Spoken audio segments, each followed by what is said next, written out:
Olá pessoal, bom dia, boa tarde ou boa noite, dependendo da hora que você está vendo esse vídeo. Nós vamos continuar aqui hoje o capítulo 3 da disciplina de Introdução à Programação Orientada a Objetos. A gente viu já uma primeira parte, onde a gente viu a abstração e modularização, e a gente está discutindo um exemplo do visor de relógio, tá? Então eu vou continuar aqui de onde a gente parou, para que você consiga acompanhar esse vídeo. É muito importante que você veja a primeira parte. Então vamos lá. Nós vamos falar sobre tipos primitivos e tipos objeto em Java. Bom, Java tem dois tipos diferentes de tipos, né? Bom, para ficar claro do que a gente está falando. Quando a gente fala de tipo de dado, a gente está falando de tipo, por exemplo, int, float, double, certo? Os tipos que a gente declara as variáveis. Java tem dois tipos. Tem os tipos primitivos, certo? E tem os tipos objeto. Dependendo do livro, também vão chamar de tipos por referência. Qual que é a diferença entre tipos primitivos e tipos objeto? Os tipos primitivos, eles são pré-definidos na linguagem Java, ou seja, eles já vêm. O int, por exemplo, int é um tipo pré-definido, certo? Quando você instala o Java, já tem esse tipo. Você não cria um novo tipo de dado parecido com int, ele já vem. Então, os exemplos são o int, o boolean, double, certo? São os mais básicos aí que a gente utiliza nos nossos programas. Já os tipos objetos são definidos por classes, e algumas classes vêm como parte do Java padrão, como a string, e a gente pode criar as nossas próprias classes, certo? Então, primeiro, o tipo primitivo só tem os pré-definidos da linguagem, a gente não cria outros. Já os tipos objeto, eles são definidos por classe. Então, a string, por exemplo, é uma classe, então ela é um tipo objeto. Tá? A grande diferença é que quando a gente declara uma variável com tipo primitivo, ela não é um objeto. O dado está guardado ali direto na região de memória da variável. Já o tipo objeto é diferente. E aí eu aproveito para chamar a atenção, que eu já comentei antes, que o padrão de nomenclatura, a convenção de nomenclatura do Java é usar a letra maiúscula para as classes. E por isso que string tem S maiúsculo, porque string é uma classe. Já int, boolean e double são minúsculos porque não são classes. Bom, tipos objeto e tipos primitivos têm semelhanças. O que eles têm de igual? Ambos podem ser usados como tipos, ou seja, eu posso declarar variáveis com esses tipos, mas eles se comportam de uma forma bem diferente. Os tipos primitivos são guardados diretamente nas variáveis. Então, como eu disse, quando eu declaro uma variável A do tipo int, ela reservado o espaço na memória para aquela variável, e o valor inteiro que a gente atribui à variável fica guardado ali, naquela região de memória da própria variável. Então, no diagrama de objetos, a gente mostra os valores diretamente nas caixas das variáveis. A gente vai ver isso, né? Eu já mostrei alguns diagramas, vocês já perceberam isso. Já os tipos objeto guardam apenas uma referência ou um ponteiro para o objeto. Então, quando uma variável tem um tipo que é uma classe, quer dizer que ela pode guardar um objeto. Mas, na verdade, no espaço de memória reservado para aquela variável, não está o objeto em si, e sim o endereço do objeto, ou a referência do objeto, ou podemos dizer um ponteiro para o objeto, é tudo sinônimo, tá? Então, quando a gente diz que é um ponteiro para o objeto, é porque é um endereço de memória onde está o objeto. E a gente também pode dizer que é uma referência para o objeto. No diagrama, a gente costuma representar, no diagrama de objetos, por uma seta. Então, quando a gente no diagrama de objetos representa uma variável de tipo primitivo, a gente coloca já o valor lá na caixinha. Quando é um tipo por referência, a gente coloca uma setinha apontando para outro objeto. Tá? Os tipos primitivos em Java não definem objetos. Tipos como int, boolean e double são os tipos primitivos mais comuns. Tipos primitivos, tem um errinho aqui no slide, tipos primitivos não possuem métodos, tá? Então, não definem objetos, esses aqui são os mais comuns, e eles não possuem métodos. Eu não posso declarar uma variável int a e fazer a ponto alguma coisa, eu não consigo chamar um método para essa variável, tá? Quem tiver curioso para saber quais são os outros tipos primitivos, tem no anexo no final do livro, vocês podem ver lá. Certo, gente? E já os tipos objetos são tipos que são definidos por classes e guardam referência para os objetos. Tá? É um conceito simples, mas muito importante a gente ter isso em mente. Bom, vamos voltar para a classe visor de número. E a gente vai ver mais detalhes sobre isso também mais adiante. Antes da gente ver o exemplo do relógio, é importante a gente entender bem a classe visor de número que a gente já tinha começado a discutir no outro vídeo, certo? Lembrando que a classe visor de número, ela representa um visor com números de 2 dígitos. E aí a gente já viu que ela precisa ter dois atributos. Ela precisa ter o valor propriamente dito, um número que vai ser exibido, e o limite. Aquele limite que na hora que chega nele, o valor volta para zero. Então, quando é hora, o limite é 24, porque vai até 23. Quando seria 24, volta para zero, que é o próximo dia. Se for minuto, o limite é 60, porque vai até 59 minutos. Quando chegou naquele limite, volta para zero. Certo? Bom, E aí, a gente entendendo bem a classe visor de número, a gente vai entender como é que ela pode ser usada para construir o relógio, tá? Então vamos avaliar o código da classe baixando o projeto visor número, né? Se você tiver com o slide aberto, você pode clicar aqui no visor número, ou você pode ir lá pelo campus virtual e baixar o projeto visor número. Por enquanto não é o visor relógio, tá? É o visor número. Eu já estou com o projeto aberto aqui, quer dizer, não, então deixa eu abrir. Tá aqui o projeto visor número, tá? Bom, no BlueJ, acesse a opção exibir terminal, e no terminal acesse a opção opções, anotar chamadas de métodos. Para a gente, lembra, vocês já usaram essa opção, é para a gente ver o código correspondente em Java a alguma coisa que a gente faz aqui pela interface do BlueJ. Então, eu estou abrindo aqui o terminal, vou habilitar a opção anotar chamadas de métodos, e agora eu vou fazer o que ele está pedindo aqui, ó. Crie um objeto visor de número com limite 24 e dê o nome horas para a variável. Então vamos lá. Eu vou criar um visor de números com limite 24. Então repare que no construtor ele pede um parâmetro aqui que é o limite para zerar. Eu vou chamar de 24. E deixa eu ver se ele fala o nome. Não, ele não dá o nome. Eu vou chamar de visor aqui. Okay. Beleza. Criei um visor de número. Vamos ver lá no terminal. Ó, ele mostra a linha correspondente. Então, declarei uma variável chamada visor, do tipo visor de número. Olha aí, isso é uma variável de tipo objeto, já que o tipo dela é uma classe. E ela está recebendo um novo objeto da classe visor de número, passando 24 como um limite para zerar, certo? Então, lembrando que essa variável visor, ela está guardando, na verdade, uma referência para esse objeto que está sendo criado de cá. Abre o inspetor e com ela aberta, com ele aberto, seria mais correto aqui, chame o método incrementar do objeto criado, tá? Então agora é o seguinte, ó, o que a gente vai fazer? Eu vou abrir aqui um inspetor de objetos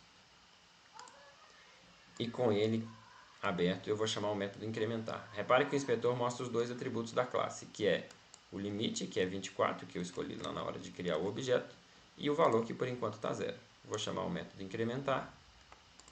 Ó, aqui está a correspondente chamada de método em Java, nome da variável, ponto método, e aí o valor foi para 1. Se eu chamar de novo, vai para 2. Se eu chamar de novo, vai para 3, como era de se esperar, certo? Repare no terminal como é a chamada de método, então repare que eu chamei 4 vezes aqui, ó, e aí estão aparecendo as linhas correspondentes, visor.incrementar. Chame repetidamente o método incrementar até que ele volte para 0. Use um limite menor se estiver impaciente. Aqui o limite é 24, certo? Então que hora que vai voltar para 0? Ele vai ter que ir até 23 para depois voltar, né? Então eu posso ir por aqui, ou você pode fazer o seguinte, ó, eu vou copiar a linha aqui do terminal, colar aqui no bloco de códigos e vou executar por aqui.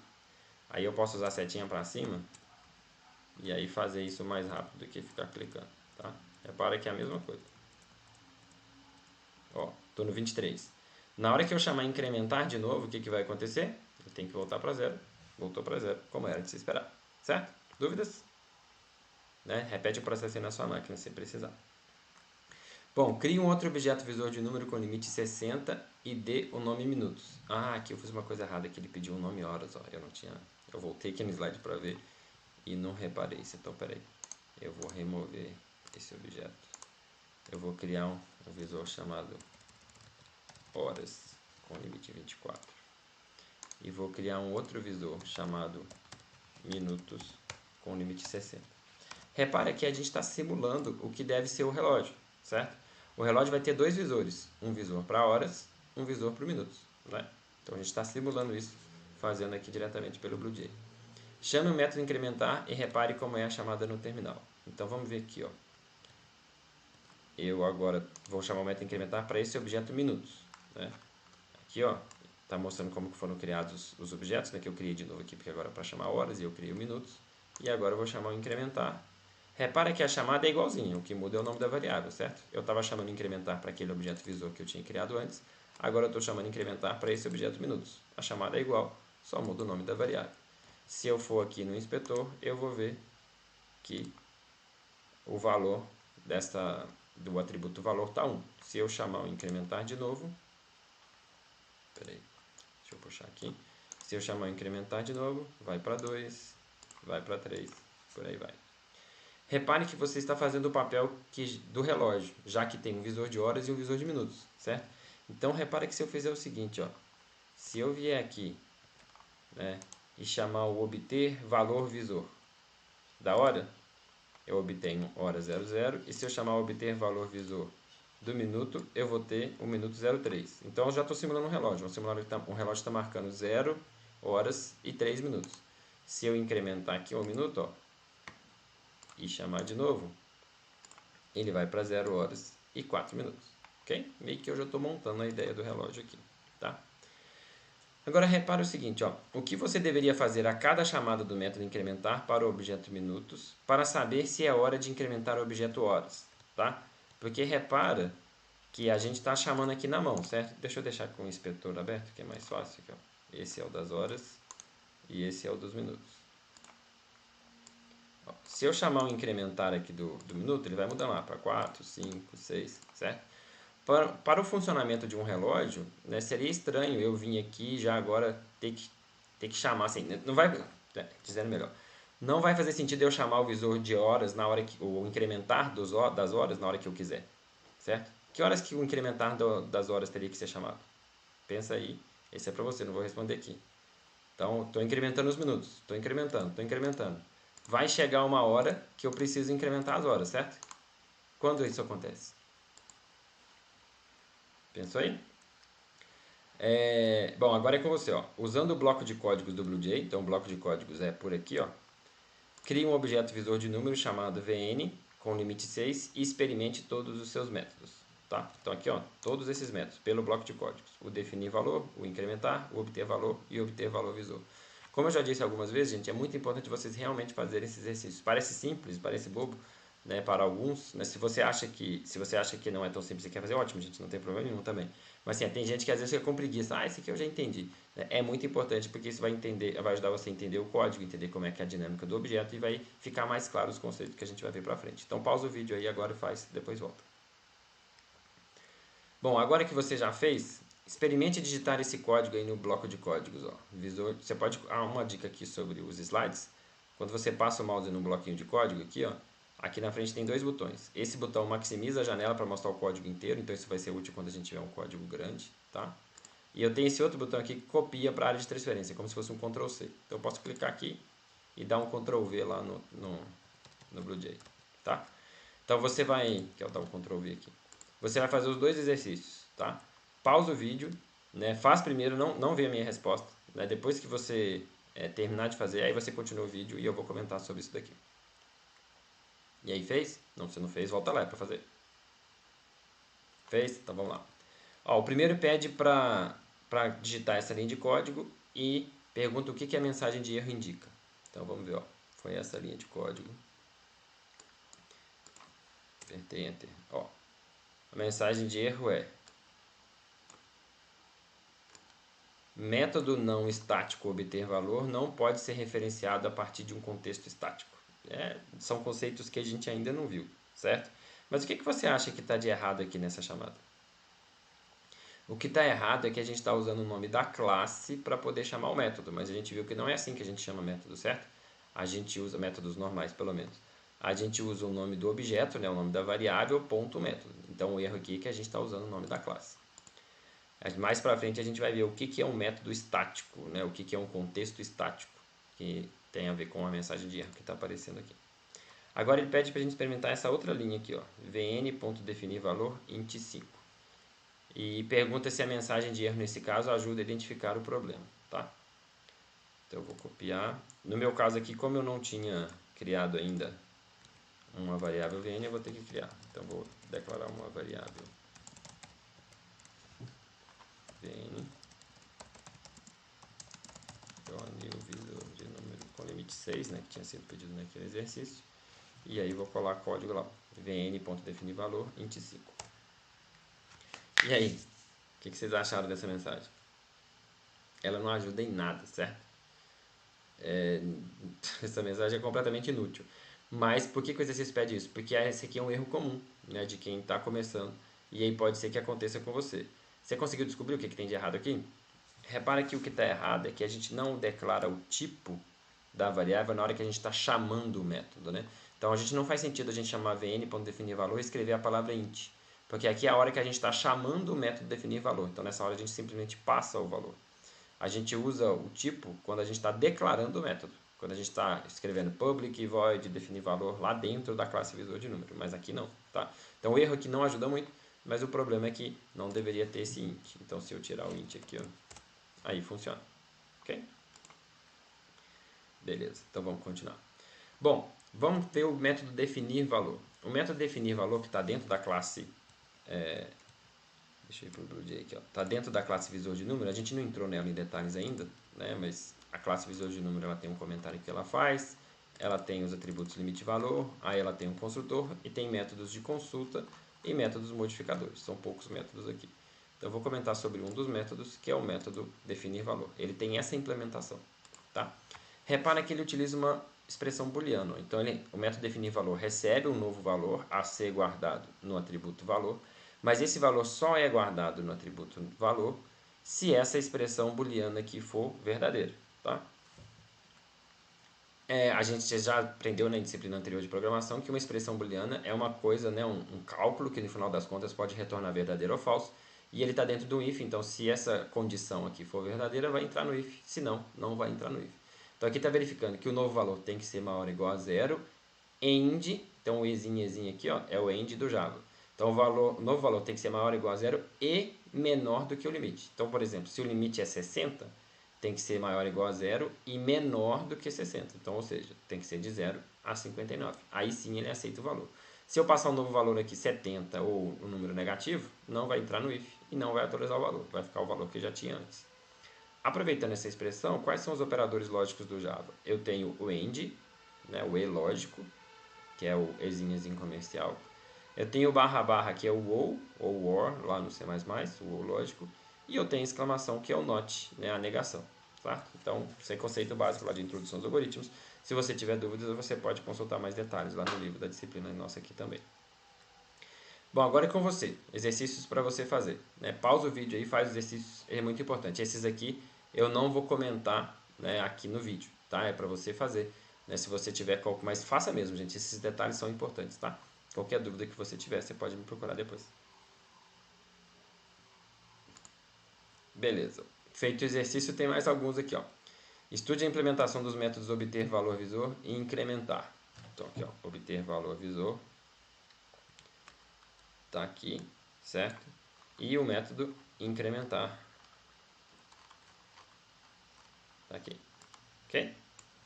Se você tiver dúvidas, estude as páginas 56 a 59 do livro da disciplina. Tá? Lá no livro, ele vai explicar em mais detalhes aqui a questão da concatenação de strings, certo? E vai explicar em mais detalhes também o operador módulo, que calcula o resto da divisão, tá? Então, né, em caso de qualquer dúvida, corre lá no livro, estuda essa seção. Qualquer dúvida é só me procurar. Depois, repara o seguinte, né, essa pergunta. O método obter valor visor sempre funciona corretamente? Quais premissas ele assume? O que acontece, por exemplo, se você criar um objeto com limite 800?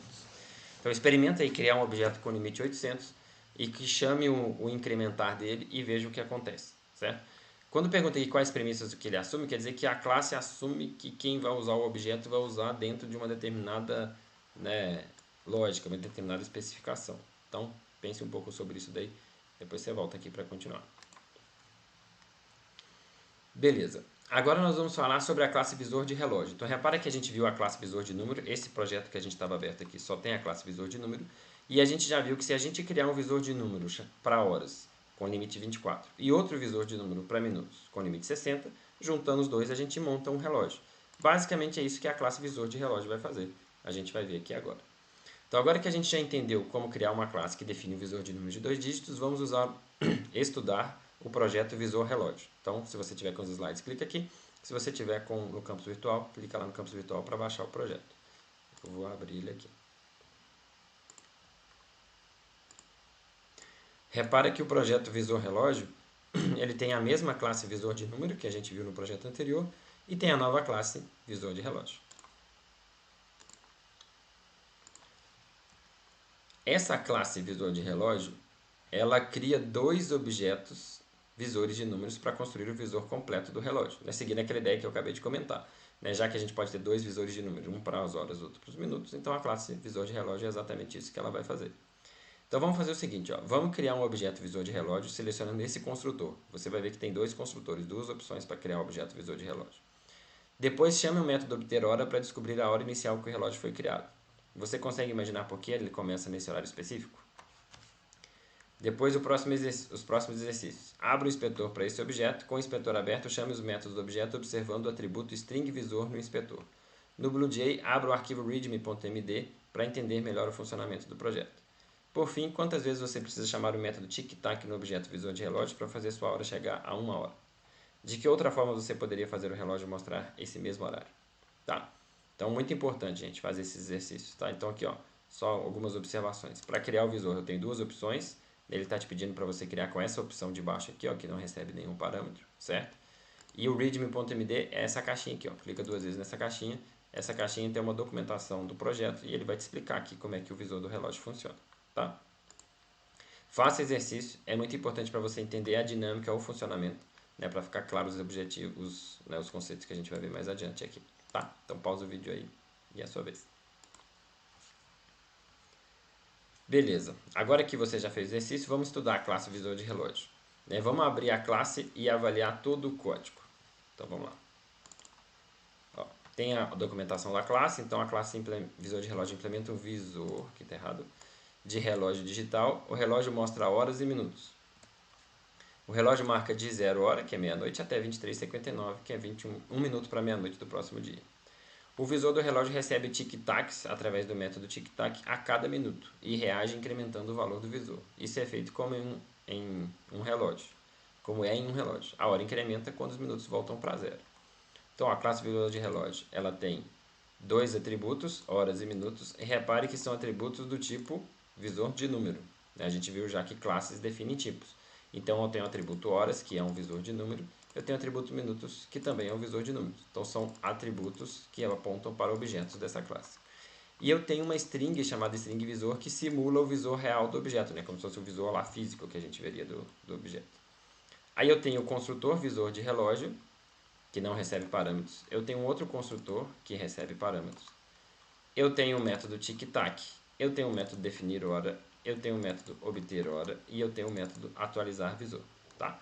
Então, esses são os métodos que tem na classe. A gente vai seguir os slides aqui para a gente ver detalhes sobre a classe. Veja que o atributo string visor simula um visor físico real do relógio, né? O que eu disse, um visor de verdade. Se esse software rodasse um relógio de verdade, nós mostraríamos a informação no visor físico. Mas como a gente não tem aqui um relógio de verdade, a gente está simulando através dessa string, certo? A classe visor de relógio tem mais dois atributos, horas e minutos, e eles guardam referências para os objetos do tipo visor de número. Tá? Toda variável de tipo objeto, o que ela guarda não é o objeto em si, mas uma referência para o objeto. O valor lógico do horário do relógio é guardado nesses dois atributos. Tá? Então, na verdade, seu relógio está marcando 2 horas e 23 minutos. Então, o atributo horas vai ser 2, o atributo minutos vai ser 20, não lembro mais se eu falei 22 ou 23, mas enfim. O valor dos minutos vai estar aqui, o valor das horas vai estar de cá. Bom, o diagrama de objetos abaixo, ele mostra de forma mais completa um objeto visor de relógio. Então aqui, ó, eu tenho um objeto da classe visor de relógio, né, que eu estou chamando de meu visor. Ele tem 3 atributos. Ele tem o atributo horas, o atributo minutos e o atributo... Opa, ó, gente, faltou traduzir aqui, ó. Na verdade, chama string visor, tá? O atributo. Aqui, ó, acabou ficando na versão, como é que estava na versão original em inglês, display string. Então, esse aqui é o string visor. Bom, os atributos horas e minutos, eles são do tipo visor número. E eles, então, eles, na verdade, guardam uma referência para o objeto visor número. O objeto minutos também, o atributo minutos guarda uma referência para o objeto visor número. E uma string também é um objeto, tá? Então, no livro nem está mostrando isso aqui, mas eu fiz questão de mostrar para ficar mais claro. Como uma string é um objeto, o atributo visor string visor, ele também é guarda, na verdade, uma referência para um objeto da classe string, tá? Então, repara que qual é a hora que está sendo mostrada aqui no relógio, né? Por esse atributo visor string, dá para a gente saber que é 11:05, né? Já que eu tenho o atributo horas com o valor 11 e o atributo minutos com o valor 5. Então, o relógio está marcando 11:05. Tá? Então veja que todos os atributos são referências para outros objetos, inclusive string visor, já que uma string é um objeto em Java. Okay? Por simplicidade, o diagrama não mostra a representação interna do objeto string, tá vendo? Aqui, para o visor número, eu mostrei os dois atributos, né, da classe visor número, mas eu não estou mostrando para a classe string, porque a classe string é um pouco mais complicada. Quer ver só de curiosidade? Vou mostrar para vocês aqui. Ó. Eu vou criar um novo visor de relógio, vou chamar de... Opa, acaba ficando esse nome aqui, mas tudo bem. E aí aqui, ó, se eu chamar o método obter hora, ó, ele está marcando 00, eu vou chamar o tic-tac aqui 2 vezes, 3 vezes, então está agora marcando meia-noite e 3, certo? Cada tic-tac incrementa 1 minuto nos minutos. Então agora é meia-noite e 5. Eu posso vir aqui, ó, no inspetor de objetos e ele vai me mostrar o seguinte, ó. Ele está me mostrando aqui que o objeto horas é uma referência, nessa setinha indica que é uma referência para outro objeto. O minutos também. Aí o string tecnicamente também é uma referência. E aqui ele está mostrando a string direto, tá? É uma escolha, né, do pessoal que criou o BlueJ para ficar mais fácil, né? Porque string geralmente a gente está interessado só no valor da string, não nos detalhes da string, mas o correto seria uma setinha também. E o que é legal dessa setinha aqui? Ó? Eu posso clicar 2 vezes aqui, ele vai abrir um inspetor para esse objeto, certo? Né? O atributo horas não está apontando para um objeto, visor de número? Então, se eu clicar 2 vezes, ele abre outro inspetor para mostrar o conteúdo desse objeto horas. Então, aqui eu consigo ver que as horas são 0. Se eu clicar 2 vezes aqui no minutos, ele me mostra um inspetor para o objeto minutos. Então, eu tenho hora 0, minutos 5, por isso que o relógio está marcando meia-noite e 5. Aqui, apesar de ele não colocar setinha, eu consigo clicar 2 vezes também. Ó. Então, só de curiosidade, essa daqui é a representação interna de uma string, tá? Então, na verdade, é um array de bytes, enfim, eu não vou entrar no detalhes, não precisa preocupar com isso, tá? É só de curiosidade. Então, uma string, na verdade, ele tem, né, uma representação interna aí, feita por vetor de bytes. Mas o que eu quero mostrar mais é isso daqui, ó. Reparem que essa mesma visualização que a gente está vendo aqui na apresentação, né, eu consigo ver também pelo BlueJ, né, clicando no inspetor de objetos, e aí para cada atributo que é uma referência para outro objeto, eu posso clicar 2 vezes e ver o inspetor dele também. Certo? Beleza. Bom, aqui é só para os curiosos, tá? Se você não é curioso, deixa para lá. Mas para os curiosos, tem um outro projeto lá no campus virtual, né, que você pode clicar no link aqui também, que é o Visor Relógio com interface gráfica. Então ele possui uma classe a mais, né, para você experimentar e ver como é que ele faz, mas esse aqui é só para os curiosos, tá? Então, né, se você não é curioso, deixa para lá. Bom, gente, eu vou parar por aqui então e vou começar essa parte aqui num próximo vídeo para a gente fechar esse capítulo 3, tá certo? É isso, gente. Não deixe de experimentar, não deixe de pausar o vídeo e fazer os exercícios. Né? Não deixe acumular matéria, né? Logo, logo tem prova, então é muito importante estar bem claro, estarem bem claros os conceitos da disciplina. Valeu, até mais.